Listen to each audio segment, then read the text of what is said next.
this is an iHeart podcast. Guaranteed human. The springtime thaw is finally here. Flowers are blooming, days are longer. We're saying yes to more plans and finally getting outside, running, walking, just moving again. It's the perfect time to upgrade your everyday go-tos with Bombas. Take Bombas sport socks. They're super comfortable and designed with sport-specific tech for running, cycling, yoga, hiking, you name it. I use them to run in, and I can tell you they work beautifully. So head over to bombas.com and use code SYSK for 20% off your first purchase. That's BOMBAS.com, code SYSK at checkout. Hey, and welcome to The Short Stuff. I'm Josh, and there's Chuck, and Jerry's here sitting in for Dave. So this is Short Stuff, the Happy Holidays edition. That's right. Happy Holidays. This is good. This would have fit nicely in our holiday episode, but I like the idea of a shorty as well. Yeah, and we've got to. We can't just be like, oh, we'll just talk about pickles a couple days before Christmas. You don't like pickles of any sort, do you? No, it's the vinegar thing. I love cucumbers. You can ruin a good cucumber by soaking it in vinegar. Yeah, I love them. I know. I'm a weirdo. People love pickles. Yeah, I'm crazy for them. And also, everybody, you can save your emails. We're very well aware of the irony that I used pickles as an example of something we're not talking about, and then we started talking about pickles. Is that a thing we do? It just happened, at the very least. We're talking about snow globes, though, right? Yeah, absolutely. And snow globes are really, really interesting as far as like the backstory goes. Like, I had no idea. I thought it would probably be kind of cool, but it actually kind of knocked my socks off. So hopefully it'll knock everybody else's socks off just in time for them to be put up alongside the fireplace. Wow, look at you. What a great rejoinder. Thanks. Did I use that right? Yeah. Okay. All right, so we're going to go back in time. Let's hop in the old Wayback Machine. It's been a while. Oh, yeah. Dust that thing off, and let's go back to a time and place where people worked by candlelight. Mm-hmm. And candlelight only gives off so much light. You can try different kinds of wax in the candle. Some of them might burn a little bit brighter. I think the beeswax candle is the brightest. Mm-hmm. But if you are performing surgery, let's say, or if you're a cobbler and you're doing some fine detail work, or a tailor or something like that, then you might need more light. And I'm looking around, and it's pretty dark around us. And so someone had the bright idea of putting a glass globe filled with water in front of a candle, mm-hmm. and it created a bit of a more intense flashlight effect. Yeah, basically it creates a spotlight. And like a good-sized one, I saw it's about hand size, that's all you need when you're sewing shoe soles, you know? Sure. So this trick was what was trying to be recreated when the guy who is credited with inventing snow globes stumbled upon them. He was a man named Erwin Perzy. He was an Austrian, and his business was surgical instruments. He made them. And there was a local surgeon in, I believe, Vienna, who said, hey, these new bulbs from Mr. Edison are pretty great, but I need to make them brighter. Can you do anything about that? And so first thing he tried was that old shoemaker's trick, and he found it kind of works, but not necessarily. Maybe if I put something in there with them, it will work. He tried, I think, some glitter first, and that probably would have worked pretty well, but it sunk too fast. So then he turned to semolina, which is partially milled wheat that it comes in the form of like kind of tiny white particles. Yeah, you probably have like semolina bread or something like that. They put it in baby formula back then, but mm-hmm. when he put the semolina in the water, it didn't dissolve and it stayed intact, and it sort of was suspended a little better than that glitter and was white and eventually would trickle down to the bottom. And Perzy went, my goodness, it looks like little snow inside this globe. Yeah. I think it might be onto something here. Yeah. So Perzy is credited pretty much universally as the inventor of the snow globe. What's interesting about it is he most certainly wasn't. In fact, just something like 20 or so years before he invented his snow globe, there was one that had been displayed at the Paris Exposition of 1878. Yeah, in the form of a paperweight. And it had a dude with an umbrella. Mm-hmm. And when he shook that thing up, it would look like he was walking through a snowstorm. This is not the kind of thing they have in a museum somewhere, but they do have a description and a report on the exposition. So it definitely happened first. I don't think anyone ever accused Pretzi of stealing it. I think it's one of those things that was discovered just sort of individually by different people. Yeah, and if he was aware of it, he wasn't inspired by it. What's interesting is it goes even further back than that, all the way back to the 16th century. There was apparently a German alchemist named Leonard Thurneisser. Yeah, I'm going with that. Who made basically a snow globe, but rather than snow, he filled it with birds. So the birds would just fly around. This is 1572. A few hundred years before. Right. Again, I don't think Pretzi was aware of Leonard Thurneisser and his alchemy work.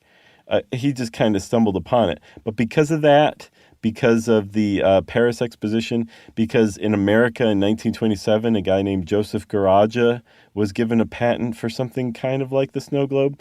It's a little muddy. The French, I believe, make a claim, certainly, for the inventors of the snow globe. But everybody says it was really Pretzi who took this idea and ran with it. And he definitely ran with it.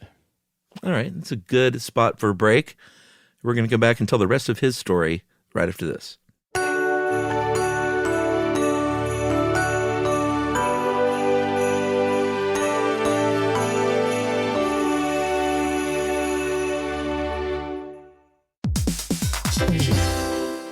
Hey everybody, I want to talk to you a little bit about Tide Evo because it represents over 10 years of innovation and product development. Tide Evo is a first-of-its-kind technology where tens of thousands of minuscule fibers are spun together to form a 6 times powerful layer packed with scrubbers, brighteners, pre-treaters, and fresheners. And that's going to deliver a breakthrough clean that's so powerful it feels like magic. Yeah, it is kind of like magic. Tide Evo is revolutionary. A 100% concentrated, waterless laundry tile that's made of compressed microfiber soap layers rather than liquid or powder. And it's not like pods or sheets because it uses 6 layers of detergent fibers to deliver superior cold water cleaning without plastic packaging of any kind. And it provides a mess-free, lightweight solution that dissolves lickety-split. So whenever you run into a laundry challenge, turn to Tide Evo. It's revolutionary. It's magic. Try new Tide Evo. Real laundry magic.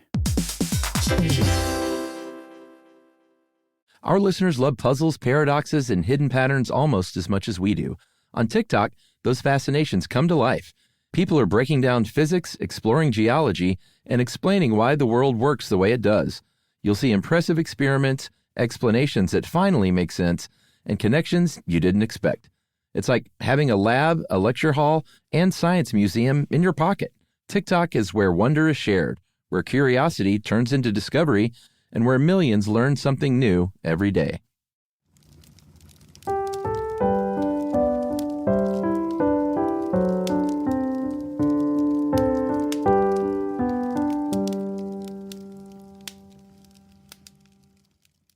All right, so Pretzi has invented this snow globe, files for a patent in 1900 for a, quote, glass globe with snow effect, end quote, called the Schneekugel.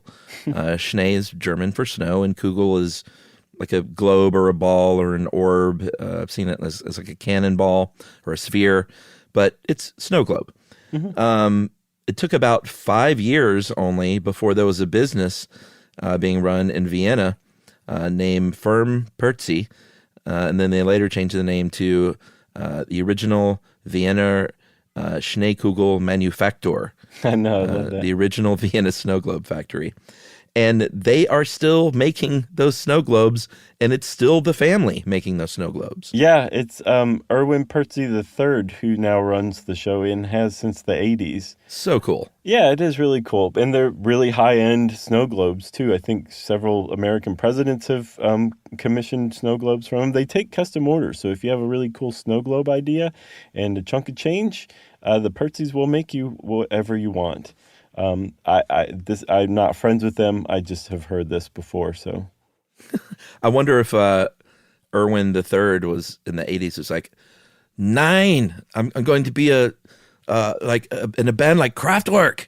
That's right. And they said, you realize you live in a castle. Would you like to see the balance sheet? And he went, maybe I'll stay in the family business. So the first 40 years, Chuck, they weren't really associated with Christmas. That came later on. Instead, they were typically religious-themed stuff. One of their blockbuster sellers was the Mariazell Basilica, which is a church in Austria. It's not in Vienna. I think it's more toward the east. And it's a pretty big, imposing Baroque cathedral.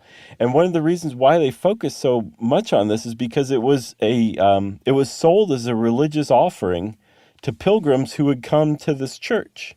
Yeah. Like they set up souvenir. A religious souvenir. They set up a stall, and they would say souvenirs, novelties, party tricks, and people would buy the snow globe, and they would leave it as an offering. Yeah, they set up a thing between you and the exit, Right. and thus began the exit through the gift shop. Exit the church through the gift shop. But yeah, they took off really in a big way. Orson Welles used one very famously in Citizen Kane at the end when that snow globe breaks. Mm-hmm. I'm curious now if they made the St. Eligius Hospital one Oh, yeah. for the end of St. Elsewhere. Man, that's a great question. I got to look that up. But Irwin, too, took over after World War II and said, you know what, we're doing great with these religious globes, but snow means Christmas. Christmas means snow. Why don't we start putting Santa Clauses in there and Christmas trees and snowmen? And they did. And then it became really heavily associated with Christmas. And they are pumping out, with about 30 employees, about 200,000 of these still every year. Mm-hmm. And they're all like made by hand. They're hand painted. Again, they're like really well made. Mm-hmm. Early on, though, they became like an American phenomenon. Like America said, these are ours.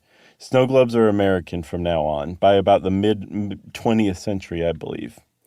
And they actually became like a go-to souvenir in the post-war boom, where people started traveling around, where they started making, better highways and all that, and Americans just started driving around. And one of the reasons why that was able to happen was thanks to innovations in plastic. Yeah, plastic changed everything for good and bad. And they found out, you're always looking for the perfect particulate, I guess, to act as the snow, because what you don't want is to shake this thing up. And if you've ever had a cheap snow globe, and I had plenty of those growing up, trust me. Sure. If you shake that thing up and the snow's on the ground in 15 seconds, you're really not getting that sense of awe and wonder that you're looking for. No. You want it to stay floating around, and over the years they experimented with different types of matter to use in there, and I think theirs is a trade secret, right? That's the impression I have, yes. That they're not letting anyone know, but it's some sort of wax or plastic. Mm-hmm. Okay. And apparently theirs are so well made that their snowfalls can last 2 minutes after you shake it up. 2 minutes. By halfway through that, you'd be like, okay, enough already. You check my phone. I don't need to be delighted any longer. I'm going to get one of these. This has inspired me. I'm going to get a genuine Irwin Austrian snow globe. Percy. Well, Irwin was the first name, I guess. Right, We're pretty tight. Oh, yeah, I guess so. You're on a first-name basis. You call him Percy. I'll call him Ernie the Third. So, Chuck, I think we've reached the end of this holiday-centric short stuff, don't you? I do. Well, Jingle Bells, out of here. Stuff You Should Know is a production of iHeartRadio. For more podcasts from iHeartRadio, visit the iHeartRadio app, Apple Podcasts, or wherever you listen to your favorite shows.